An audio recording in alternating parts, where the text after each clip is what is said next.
to Wednesday's edition of CNN Student News. I'm Carl Azus at the CNN Center in Atlanta, Georgia. As promised, before yesterday's special edition of our show, we're going in-depth now on Super Tuesday. On March 1st, Americans in more than 10 states all went to the polls at once. They weren't electing a president. They were helping determine which one Democrat and which one Republican would ultimately appear on the presidential ballot this November. Results from these contests were still coming in when we put this show together. Teachers, for up-to-the-moment info, please head to CNN.com. We're starting with an analysis of the Republican side. As of last night, there were 5 candidates running to become the Republican nominee. And going into Super Tuesday, businessman Donald Trump was the front-runner. He'd won in every state but Iowa before yesterday's votes. Now, CNN's John King is doing a bit of math for us. He's looking at a few hypothetical outcomes from yesterday built around Donald Trump's lead so far.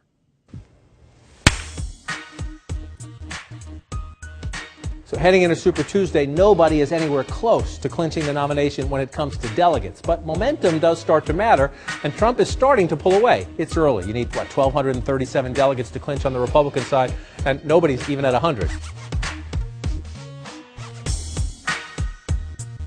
If he ran the board, even winning with 33%, 35%, if Trump runs the board on Super Tuesday, look at that. He gets close to 350. Again, you need 1230 something. So he'd be pulling away in a dramatic way. You start to get that space. So the challenge is you've got to not only win some states, but take some delegates away. And that's where it hurts. Even if a Ted Cruz could pick up Texas, for example, say Trump comes in second, Rubio third, and Kasich fourth, even there, Trump's still getting some delegates, and you're splitting it up. So to stop Trump, you can't just win one state or 2 states.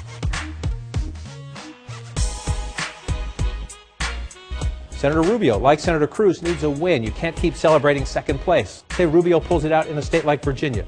So if we give that one to Rubio, say Trump comes in second, Cruz third, and Kasich fourth, even then, okay, so Cruz took Texas away, Rubio takes a state, maybe it's Virginia away. Let's even say, okay, Governor Kasich's been camping out in Massachusetts, so what if he can somehow make that happen there? Even then, a couple guys take a little bit away from Trump, that's still a lot of Trump, and he's still way ahead.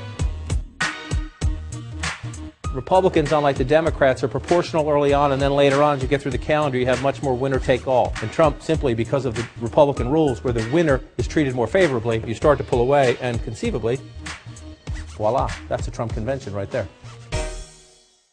An analysis of the Democrats is next. There were 2 of them competing on Super Tuesday, and former Secretary of State Hillary Clinton was the front-runner going into the vote. She'd won in every state but New Hampshire before yesterday.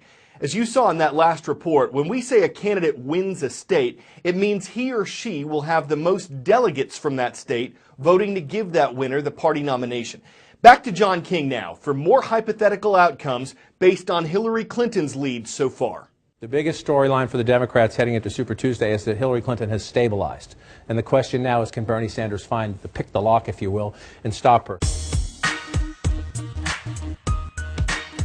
So Hillary Clinton goes into Super Tuesday with momentum, and that day gives her a huge opportunity to have a huge exclamation point behind her performance. And why is that? Super Tuesday is played out down here. 8 states below that line I just drew vote on Super Tuesday. What makes them special? The deeper the shading, the higher the percentage of African Americans in those areas. So if you shrink this down and you look across Texas, in Virginia, some of these other states on Super Tuesday, the large African-American population, that has been the key to her success in Nevada and then in South Carolina. If she continues her success there, she's not only racking up states, she's racking up a large number of delegates. If she can do that on Super Tuesday, she's proving to Senator Sanders, you cannot beat me in the traditional Democratic base, which the Clinton campaign hopes will get Senator Sanders to back off and say, okay, she's likely to win the nomination. I'm more of a protest or a message candidate. Maybe I should tone down the rhetoric. If Clinton wins them all, this is by a 60-40 margin, this scenario. If she wins them all, she starts to pull away in the delegate chase because in addition to the 600 pledged delegates, she has 445 super delegates. So she would be way out here. So what are you looking for? Where does Bernie Sanders on Super Tuesday at least slow her down? Well, he says he's going to win Minnesota, so let's give him that for the sake of argument. We assume he'll win his home state of Vermont, so we'll give him that for the sake of argument. He says he thinks he can win in Oklahoma. He's been spending a lot of time there. Let's do it for the sake of argument. And he also says out in Colorado, which is caucuses, that he thinks he can do well out there. So let's make Bernie Sanders the winner and Hillary Clinton come in second there. If he wins those 4 states on Super Tuesday, plus what he already has in New Hampshire, he would get closer. But remember, she has 445 superdelegates on top of that. So Sanders can slow Hillary Clinton's momentum with those 4 states, but it's not enough to stop her. As you look at this Super Tuesday map, I've given Senator Sanders Oklahoma, Colorado, Minnesota, and Vermont. Secretary Clinton wins the rest. She starts to pull away in the delegates. But because of the Democratic rules, if she wins them all 60-40, look what happens. We can get all the way through May. It's all filling in Clinton.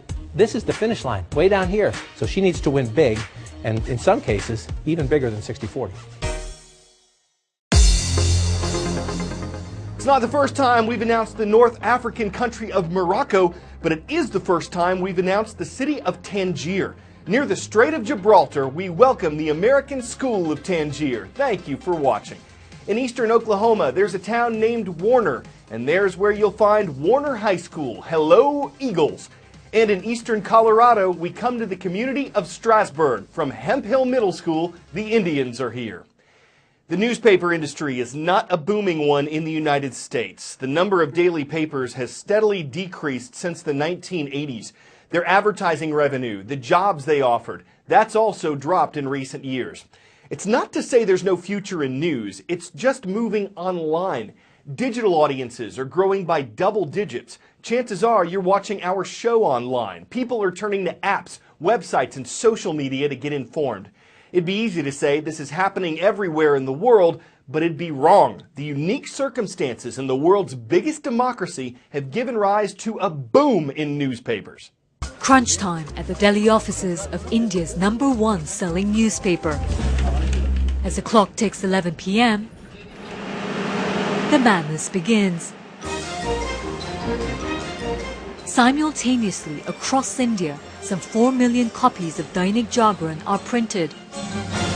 It's so loud in here and the smell of the ink is incredibly strong, but what's happening here is some 15 different editions of Dainik Jagran are being printed here for Delhi and the surrounding areas. While newspaper titles and circulations decline globally, with the internet threatening the future of printed news, in India the industry is actually growing at a rate of 8 to 10% a year, with new editions being launched on a weekly basis. It is often said in India that every 50 kilometers the dialect will change.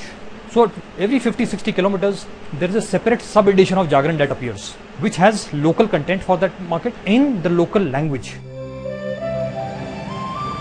They're catering each edition to small towns like these, because this is where India's economy is expanding most, and reading newspapers is aspirational. Hardly anyone used to go to school before. Now almost everyone is educated, so we all read newspapers. We get to know everything, what's happening in the country, rest of the world, farming, inflation. It's empowering, he says. Today, India has almost 100,000 registered publications. That's more than double what it was a decade ago. And unlike pretty much anywhere else in the world, the future for newspapers here is bright. Of the almost 900 million literate population of India, 44% don't read a newspaper. Could those roughly 400 million leapfrog from reading nothing to consuming news online? Perhaps. But with 3/4 of the country still lacking internet access, that shift will take time. Until then, print away. Sunima Uras, CNN, New Delhi.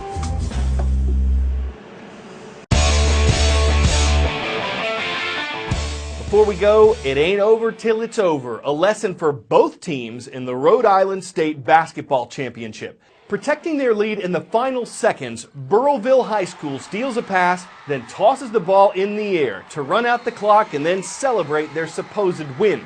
But there's a hitch. A student from Cherahoe High School had caught the ball and called timeout before the buzzer sounded. Then, with less than a second to go, a pass, a layup, and a 1-point victory for Cherahoe. It was a shot heard around the world, one that no doubt gave the other team a sinking feeling. But there's a silver lining that all of the players can net from this experience. How often does everyone get to feel the thrill of victory and the agony of defeat in the same game? We've run out the clock on CNN Student News. Are we back tomorrow? Of course.